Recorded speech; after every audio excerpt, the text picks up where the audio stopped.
Hello again, welcome to my workbench. I'm getting prepared to do the fingerboard radius, so I'm going to show you the jig I use for that. This is not a compound, it'll be a 7 1/4 radius, vintage, and I have this carriage system in my router which will give me what I want.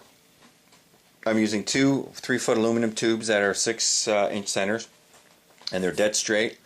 I also use this setup for doing the drop in the headstock, getting that machine nice and clean, and also for chewing up neck blanks. This carriage here has a couple of end plates or end caps that have a radius in them a 1/2 inch greater than my target radius. I'm making these a 7 3/4. And once that bit is dropped down to a half an inch from that, I know I have my 7 1/4 radius. The neck, once fastened, will be at the proper height so that when I'm at that point I've got my proper thickness and the proper radius. Everything will be nicely centered up so it's both sides have the right thickness, and I simply run the carriage up and down the rails and working into the material. The bit will always be cutting into it, not out of the material, or else I'll get chipping. I'm using a dish carving bit, 1/2 inch by 1/2 inch.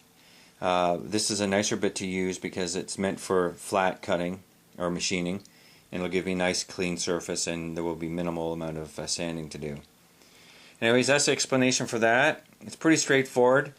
I have other end pucks for 12 inch and for 9 1/2, and it works really good. It's a nice quick process. I usually just spray a bit of furniture polish on the wood here, just to smoothen up the travel so it doesn't chatter. Sometimes you'll get chatter if you're going too quickly, and not getting it now, of course. But that's basically the jig. Very simple, easy to make, and it's a lot easier than having to work with a radius block and working through the grits. And you get as long as your rails are good, you true up the neck again, and it's nice and straight. So when you do your fretting, the good chance is you'll have less amount of fret work to do for leveling because your wood itself is nice and true, and that's critical. It saves you a lot of time down the road. So I'll get that set up. I'll show you the process, give you a little bit of a video of that. You wanted to see some machining, so you're going to get it, and we'll get to it.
We're getting closer to the end of this machining process. You can see I'm about a 32nd away from my final 1 inch mark, and you can still see tooling from the bit yet.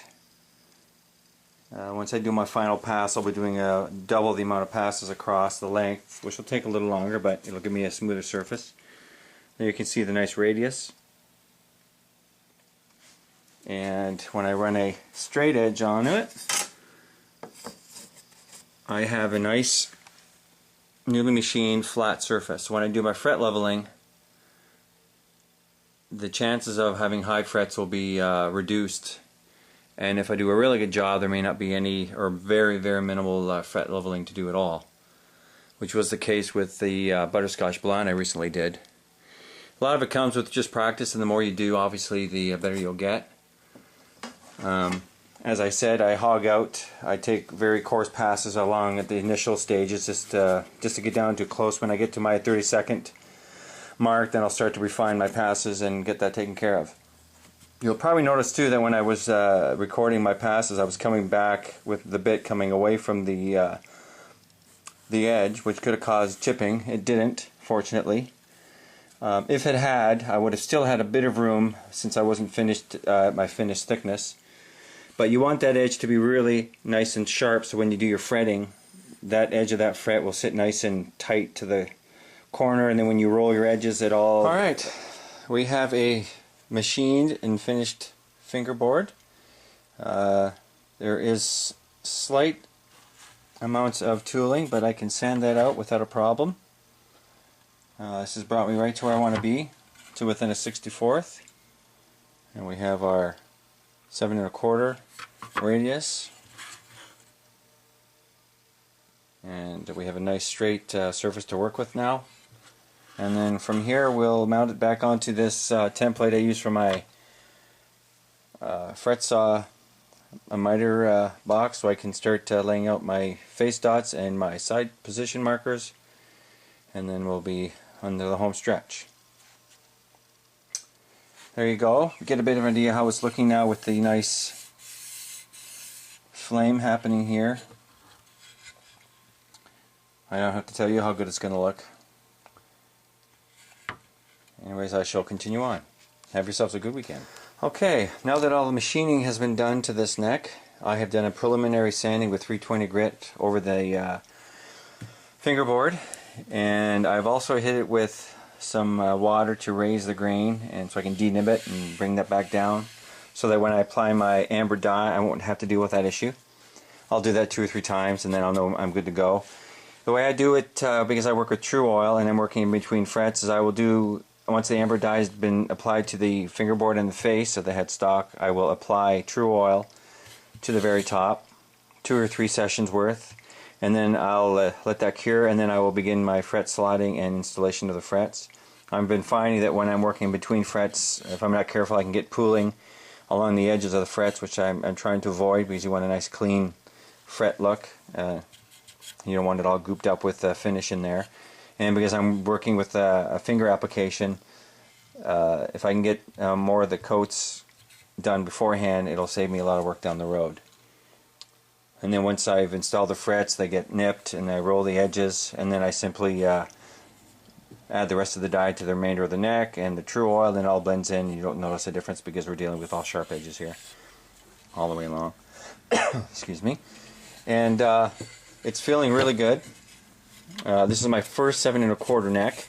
I've always been doing the requests have always been 9 1/4 or 9 1/2 or the compound, and I'm really getting a sense of what this is going to feel like, and it's very, very comfortable to me. Of course, it's hard to tell with the unstringed or unfretted neck, but so far the C shape, chunky C, is nice and comfortable, and I can finish contouring and doing any final adjustments into the transition and on the shape itself coming up around to the shoulder now that the radius is done.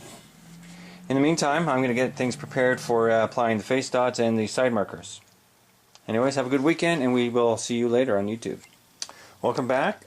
I've begun to drill my face position dots, and I have my marked out side markers. As you can see, I've already begun to drill them using a 1/4 inch Forstner bit.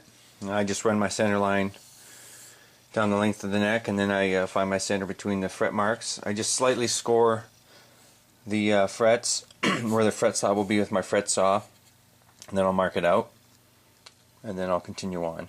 I'll be making my clay dots today, and then I'll be gluing them in, and then we'll be getting fairly close to doing the finish portion of the neck.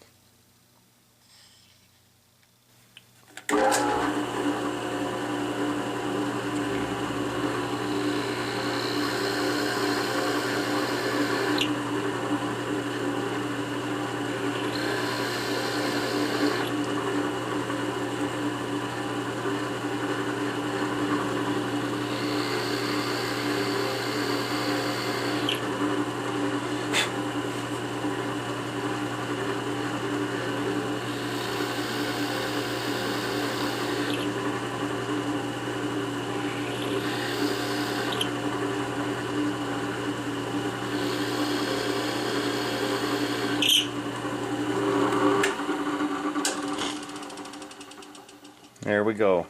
We have the face dots ready for installation. I'm going to work on the side holes next.